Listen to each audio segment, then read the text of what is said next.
Taking a little side quest. We unlock a mission to go rescue some stuff.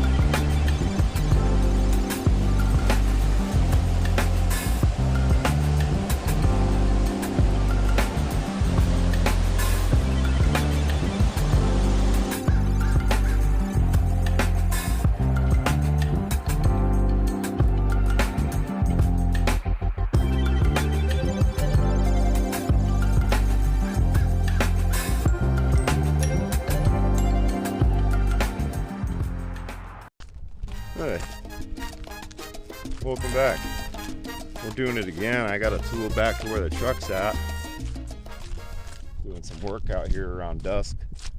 I've got to do a couple of heat ups. Really all I'm doing is making sure that the system will check the DC. If we have any problems, it'll come up tomorrow with the sun and I can check them out. Come out here. But I took off from my journey this weekend. I kind of got off on a wrong start this morning. I left for work with nothing in my truck for work at all. Like no, high vis, nothing. Didn't have any safety glasses or anything for when I get into the depths of it. It's kind of nice out here though. Yeah, welcome back. I don't know what we're doing this episode, but I appreciate you joining me. I'm gonna try to break the block I've had producing these videos. I'm just gonna bring you some stuff here and there. Anyways, take care. I just saw two coyotes running through the field over here. Anyways, I tried to catch them, but not catch them. I'm not trying to catch coyotes out here, guys. I tried to get them on camera, and some dude rolled up behind me and shushed them off. There was two of them. Anyways, this is Mutual of Omaha. Yeah, I was just doing my work. I was like, oh, it's kind of muddy in here. And then I was like, what's that? What's that? What is that? I'm not happy. Some, like Dad knows parasitic worm.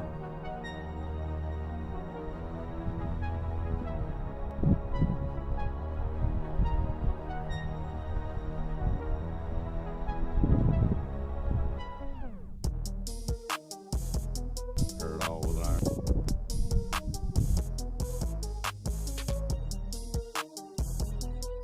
out of the water.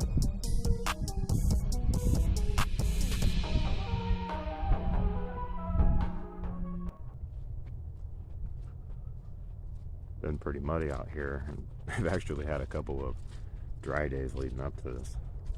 But yeah, I just thought I'd bring in a little bit more of the day-to-day stuff, seemingly getting caught up with that mostly here lately, causing our video schedule to get messed up. Yeah, it's the kind of work I do. Work in utility solar. Been doing it for a long time. Kind of a technical consultant.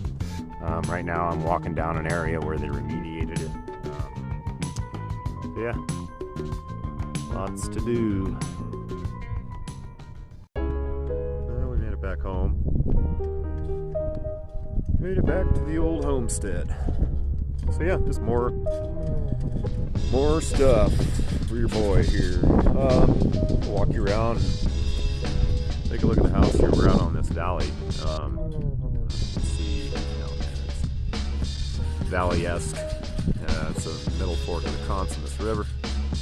In any case, this is the skill box episode, and I didn't know how I wanted to start this or get this captured, but really, we got ourselves a workshop. This is a way for me to separate some of my more heavy-duty, industrial-type stuff out from the garage, which is holding quite a bit of the car-related things.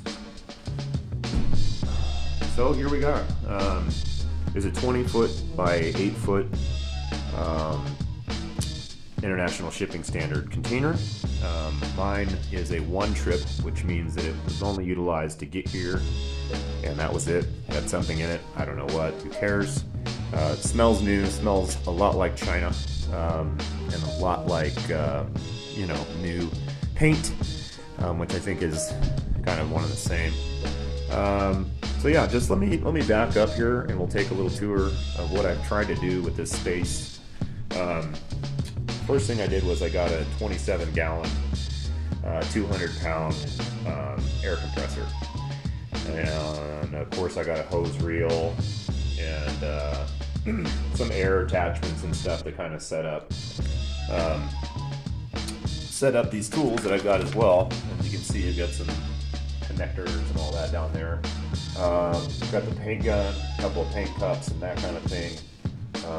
I've got a lot of air tools here. I've got a Milton kit down here and 3 or 4 Ingersoll ram tools there. I've got a couple die grinders and a cutoff wheel. I brought in my anvil, a compass, gauge feeler, so on and so forth, a couple of my clamps. I brought in my gang box. It doesn't have anything but camping gear in here, but right now it's just in here as like a temporary tabletop for the Media Blaster.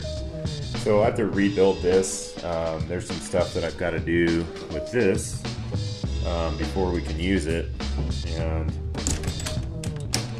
so if you don't know what these are, it's basically a sandblaster. If you've ever heard what that is, what it'll do is you get your hand in here and you got some media down there in the bottom. This will pick it up with the air that you're introducing from the compressor. There's a box of that media. And you can put little small items, I guess no bigger than this, and you can strip paint and any kind of coating off of that and prep it for a new coating. Stuff like that. Got some loose hand tools in here. I've got my 2-tier welding cart, the locking cabinet. This is a clutch device. I just started learning about clutch. I think that they do good work. The reviews on this were, they basically just said it didn't come with very good instructions. So I'm hoping that just my wherewithal will get us through it. Got us a little Lincoln FC90i. This is going to be a flux core and MIG application for inert gas applications and stuff. I'll probably just be running flux core or gasless cable here. You can see I've got some 0.35 there to put on there and get it reeled up.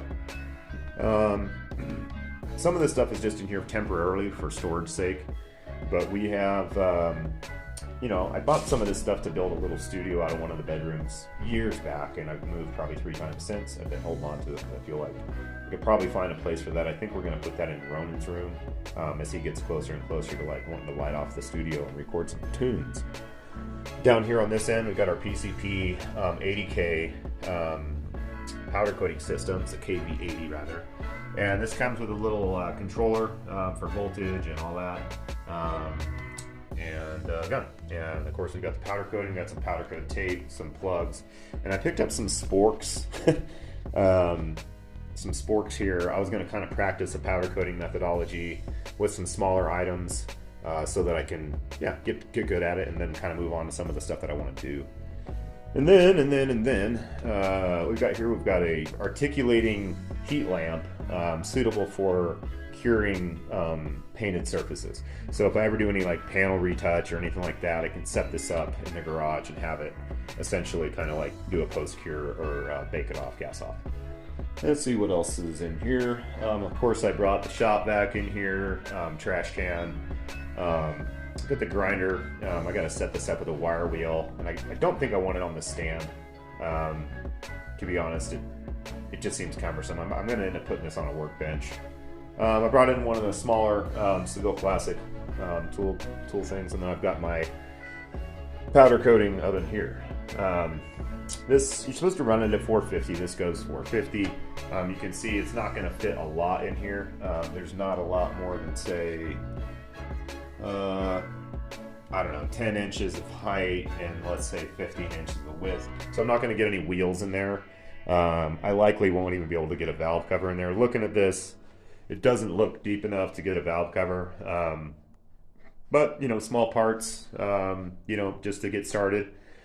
see if I enjoy the process. If I don't, then I can, package this up and sell this to someone who might, and I can move on to the next thing. We got the drill press here on the bench top.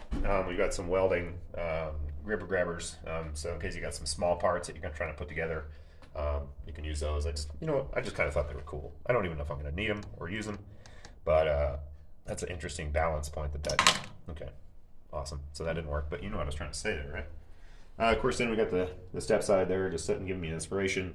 We got some, moderate firepower here. Let me just do a little chatty chat.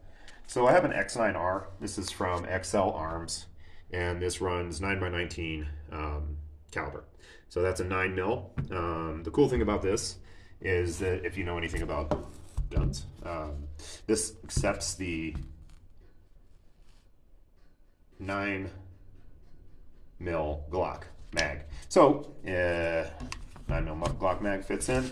You can run that on that, but I also have a Glock 19, which will take that mag as well. And spare mags here, but I just want to show off that I've got my platforms take the same mag. I thought that's pretty cool.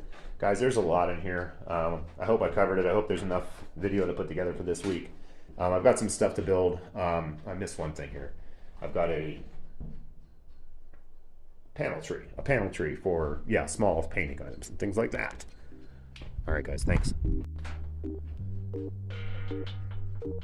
So yes, it's been a couple of weeks, and we've had a lot going on. It's been actually more than a couple of weeks. I think it's been probably about 2 months since I've been on a good cycle of videos. So I just didn't want to catch us up with the skill box, what we're going to call this. And what this is me acquiring new skills. I don't know how to weld. I don't know how to powder coat. And other than running air tools, which I can figure out, I still have to plumb those. I still have to figure out the plumbing. I know that there's a couple different ways you can plumb it, depending on whether you're doing commercial or industrial or whatever. There's a lot of things that I don't know how to do.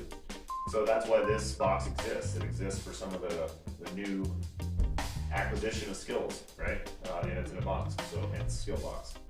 Moving on, the next stuff that we're gonna do is gonna really focus on getting the Honda done and back up to working DeLorean. We've got the new cylinder head in. I got the new timing chain, timing belt kit. We went OEM. I know that was the right move there. We have a dead cylinder, and it's because we've got a hole through I believe it's our exhaust valve on cylinder 4. So we're going to swap head, we're going to redo timing, we're going to check our valves. That should do it for the Honda in terms of operability. I've got a little things to button up here and there. Short list of those are like, accoutrements, more or less. We're going to do in-channel, rain visors. We're going to do a new shift kit, probably a short shift kit, or we'll shift something. We're going to do something. And then I gotta zero in the suspension and get it all locked in really nice, exactly where we need it. I've got a couple other things to do. We're going to paint the wheels. I've got to pick a color. I think I already have it on hand, but I'm just going to run through my head on what I want to do. I've got some paint correction to do on the car itself. And then we've got to replace the windshield. I've got to hook up the rear defroster. And then probably just button up, maybe a detail, maybe not, maybe an at-home detail. So that's what we have to do on the Honda, at which point I'll put it on a trailer and we'll cruise up to the Oregon coast and drop it off at my daughter's house, give her a couple $100 to get it registered back in her name and whatever she wants to do with it. That to rescue, right? Then we have the Chevy. I'm hoping we can get the Honda done in short order so that I can move on to the Chevy and actually get the interior done. But what that involves now is me continuing to strip it out, removing the seat, removing the carpet, removing any sound deadening that's on the actual body of the car, inspecting for rust along the floor pan, and then scuffing it down and repainting it. I think I'm going to paint the interior because there's not going to be another time for me to paint it after this, after the interior is back in. And I don't know if I want to just leave it at the limit that's in there. I had some concept thoughts with the Chevy about doing some kind of pimento project where it was all green on the ends, on the outside. outside in like that maroon memento color on the inside. I thought that was kind of clever. But since then, I've come up with a totally different concept. We'll share when it gets close to the video time. But as you saw, I've got a paint gun now. What's that mean? Am I painting? No. It means that I'm going to mess this shit up. It means that you're going to be there to watch it. You're going to hit the like button. You're going to type some bullshit at the bottom. Get this way off. My life. And then we're going to move on. I got to cut out the U-bolts for the flip kit rear. I want to go in and probably do brakes on the Chevy, at which point I can kind of refresh the rotor, see the old vice grip rebuild, and the old satin black. What else we got today? We've got tanks to swap. I've got all new rubber tanks, set units, new car, new lines. So that's that. To get this thing back, functional driver, daily driver style like it was, or like it could be. I mean, I need to start back at the source, right? So new tanks, both tanks getting swapped with new fuel sending units. I'm cutting out every single piece of rubber that's between the tank and the car and meeting the hard lines. I'm gonna then blow those out with compressed air, get those cleaned out as good as I can, and we will reconstruct everything and give it some gas. I got some tools to help me do that. I'm probably loading 50 gallon two tanks right now, so I had to get a little siphon that allows me to extract that gas with the pulling tanks. So I'm not wasting it in the ground. And then it's going to be go time on bottom exterior paint, spray and shape, body filler, maybe some welding, probably a little bit of welding. And then I think that's it. On the Chevy, once the interior's done, once I got like Rat Rod Phase A paint scheme on, which is another surprise that I'm going to dump on you guys here shortly. That'll be it. And then I think what we'll do at that point, closer to the middle of that Chevy point, we'll start looking for the next one. Because I'll have fun at it. The Chevy will be in Phase 1 completion. And then I forgot to mention that I have a 2004 Highlander I got to figure out how to scrap. Needs a rack and pinion, needs a power steering, needs a new cat, needs, I think that's it. So probably like $600, $700, $800 parts, another, 8 hours of labor plus a couple because I've got that rack and pinion. I don't think it's easy. I got to disconnect brakes, replete, blah blah blah, and then sell it. I might register it. I might war wagon it. I don't know. Anyways, that's going to do it for this episode. I do appreciate y'all joining me. This has been the Skill Box episode. Join us next time. We'll start to get into, hopefully, the Honda. That's going to involve us getting the Chevy out of the garage, pulling the Honda in, the whole thing. Probably before all that happens, I'm going to have to clean the garage because in order to get all this cool feel and,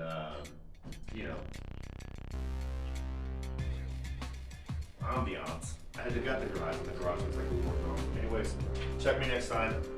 Subscribe if you're not. We love it when we see the numbers go up. I've got like 143 right now. Let's keep it moving. We'll see you next time. Bye now.